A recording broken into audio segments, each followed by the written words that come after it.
Sir आगे साहब आज यहाँ पे आप कुलगाम आए, लेकिन वहाँ पे एक और भी तकरीब थी आदर मेहरबान के हवाले से, प्लीज। हाँ तो ठीक है, तकरीब हुई। अब तो आप ने शिरकत की। अब इस बात का जवाब मैं कितनी बार दूँ? अब उन्हें मेरी ज़रूरत नहीं है, बुलाया नहीं गया था, मैं था नहीं वहाँ पे। और वैसे भी आप खुद जानते हैं मेरा कुलगाम में भी प्रोग्राम था, श्रीनगर में भी दूसरी जगह पे प्रोग्राम था 25 मुहर्रम के हवाले से। तो मेरी अपनी भी मसरूफियात है और उनको भी अब मेरी ज़रूरत नहीं है। जंतर मंतर का क्या हाल है? जाना है? आप जाएंगे सर जंतर मंतर पे जाएंगे सर? आप वो धरने के लिए जा रहे हैं 20 जुलाई को सर, कह रहे हैं वो स्टेट हुड ढूंढने के लिए जा रहे हैं, जिसके लिए उनको लोगों ने जिम्मेदारी नहीं दी।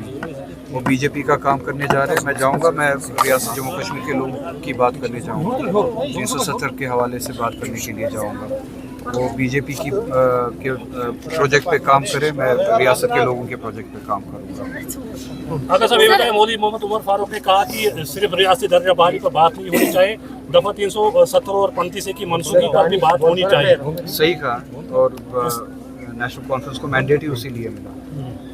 स्टेट हुड की जिन्होंने बात की, नेशनल कॉन्फ्रेंस ने उनके खिलाफ कैंपेनिंग की, हम सब ने उनके खिलाफ कैंपेनिंग की और ये कहा कि ये बीजेपी की बात कर रहे हैं, ये स्टेटस को नॉर्मलाइज करना चाहते हैं। स्टेट हुड की बात करते हैं, जो भी 370 माइनस 370 बात करेगा वो स्टेट बीजेपी के प्रोपेगेंडा पे प्रोजेक्ट पे काम कर रहा है। यही हमने इलेक्शन के दौरान किया और यही लोगों ने भी समझा और इसी के खिलाफ वोट भी दिया और नेशनल कॉन्फ्रेंस को 370 की लड़ाई लड़ने के लिए वोट दिया। तो मीरवाइज ने अगर ऐसा कहा है तो सही कहा है, गलत नहीं कहा है। तो आपकी नज़र में है कोई नेशनल कॉन्फ्रेंस का लीडर जो कहीं ना कहीं आपके पक्ष में काम कर रहा है? क्या ऐसा आपकी नज़र में है कोई?